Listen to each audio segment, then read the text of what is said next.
हरिद्वार में अवैध दरगाह पर गिरी बुलडोजर की गाज। सरकारी जमीन पर कब्जे के खिलाफ प्रशासन सख्त है।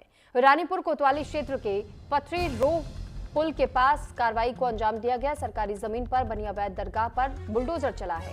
सिंचाई विभाग ने दरगाह प्रबंधक को पहले ही नोटिस जारी कर दिया था। तो ये प्रशासन का पीला पंजा इस दरगाह पर चला। बताया जा रहा है कि अवैध तरीके से इसका निर्माण हुआ था, जिसका ध्वस्तीकरण बुलडोजर के तहत किया गया है। मुख्यमंत्री पुष्कर सिंह धामी के निर्देश पर उत्तराखंड में सरकारी जमीनों पर बने अवैध धार्मिक ढांचों के खिलाफ अभियान तेजी से चलाया जा रहा है। जहां हरिद्वार में अवैध दरगाहों पर कार्रवाई का सिलसिला लगातार जारी है।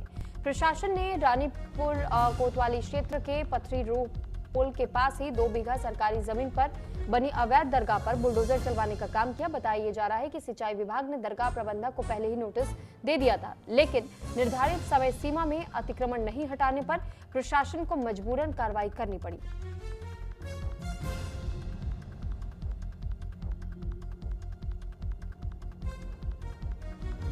पावर हाउस के डाउन स्ट्रीम में हमारी दोनों नहरों के बीच में जो कॉमन बैंक की भूमि है, उत्तर प्रदेश सिंचाई विभाग की है, इस पर एक मजार बनी हुई थी। हमारे कर्मचारियों द्वारा पेट्रोलिंग के समय इन लोगों को बताया भी गया कई बार, परंतु इनके द्वारा मजार शिफ्ट नहीं की गई। 16 अक्टूबर को हमारी टीम द्वारा इनको नोटिस दिया गया। नोटिस के उपरांत इनके द्वारा न कोई जवाब दिया गया, न नोटिस पर कोई आपत्ति की गई और मजार को भी शिफ्ट नहीं किया गया। माननीय न्यायालय के आदेशानुसार जो मिनिमम अवधि होती है, उसके उपरांत भी 4-5 दिन का वेट करने के उपरांत आज ये अतिक्रमण को हटाया गया। हमें कोई डॉक्यूमेंट्स प्रस्तुत नहीं किए गए, न मौखिक रूप से अवगत कराया गया, न कोई डॉक्यूमेंट्स दिए गए। देखिए, ये उत्तर प्रदेश सिंचाई विभाग की भूमि पर अवैध रूप से एक धार्मिक संरचना का निर्माण किया गया था। इसको देखते हुए सिंचाई विभाग के द्वारा इनको नोटिस जारी किए गए। ये 15 दिन का नोटिस था, जिसमें उनको ये बताना था कि ये किस तरह से क्यों निर्माण किया गया है, उसके संबंध में कोई डॉक्यूमेंट है तो वो दिखाने के लिए इनको कहा गया था। लेकिन सिंचाई विभाग के अधिकारियों द्वारा ये हमें लिखित रूप में बताया गया कि कोई भी पक्ष किसी के द्वारा नहीं रखा गया और नोटिस पूर्ण का जो टाइम था वो पूरा हो गया था। इसके पश्चात ये कार्रवाई की गई।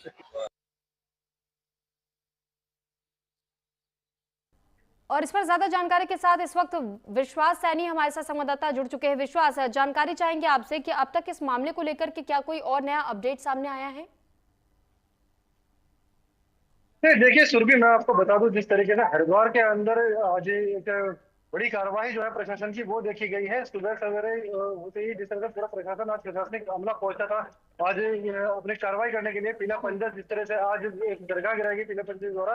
मैं आपको बता दूं, जिस तरह से जो रानीपुर कोतवाली है, इसमें पथरी रोह पुल के पास जो है एक 2 बीघा सरकारी जमीन थी, जिस पर ये अवैध दरगाह बनी हुई थी। इसको लेकर जो 16 अक्टूबर में भी पहले एक नोटिस दिया गया था, जिसकी जो समय सीमा थी वो 31 अक्टूबर में पूरी हो चुकी थी। लेकिन इस दौरान भी किसी तरीके की कोई कार्रवाई इनकी जो लोग थे उनकी तरफ से नहीं की गई, जिसको लेकर प्रशासन ने पहले ही कह दिया था कि जैसे समय सीमा पूरी होती है उसके बाद प्रशासन अपनी कार्रवाई करेगा। तो जिसके चलते अब प्रशासन ने आज जो है कार्रवाई करी है। पूरा प्रशासनिक अमला और यूपी सिंचाई विभाग के एसडीओ भरत भूषण और जेई के सैनी और साथ ही पूरा प्रशासनिक अमला हरिद्वार का, जिस तरह एसडीएम जितेंद्र कुमार और पुलिस बल वहां पर पहुंचे और जाकर उन्होंने जो पूरी दरगाह थी अवैध अतिक्रमण था उसको हटा दिया है। हालांकि जिस तरह से बता, लेकिन विश्वास, साथ ही आपसे ये भी जानना चाहेंगे, आपने कहा कि कार्रवाई लगातार जारी है, पहले नोटिस थमाया भी गया था प्रशासन की ओर से, अभी और कितने ऐसे अवैध स्थान हैं जिनको नोटिस थमाया गया है और अभी और कितने ऐसे एक्शन हमें देखने को मिल सकते हैं? जी हाँ, देखिए जिस तरीके से मैं आपको बता दूं, हरिद्वार के अंदर ये पहला मामला नहीं है जिस पर ये प्रशासन का जो बुलडोजर है वो चला है। ये इससे पहले भी हो चुका है। सुमन नगर स्थित जो यहाँ पर कोतवाली क्षेत्र, रानीपुर कोतवाली क्षेत्र में ही पड़ता है सुमन नगर, वहां पर भी इस तरह की जो कार्रवाई है वो पहले हो चुकी है। तो प्रशासन जो है वो जी जी ठीक है विश्वास, बहुत धन्यवाद आपका तमाम जानकारी हम तक पहुंचाने के लिए। और इसी के साथ फिलहाल इस बुलेटिन में इतना ही। नमस्कार।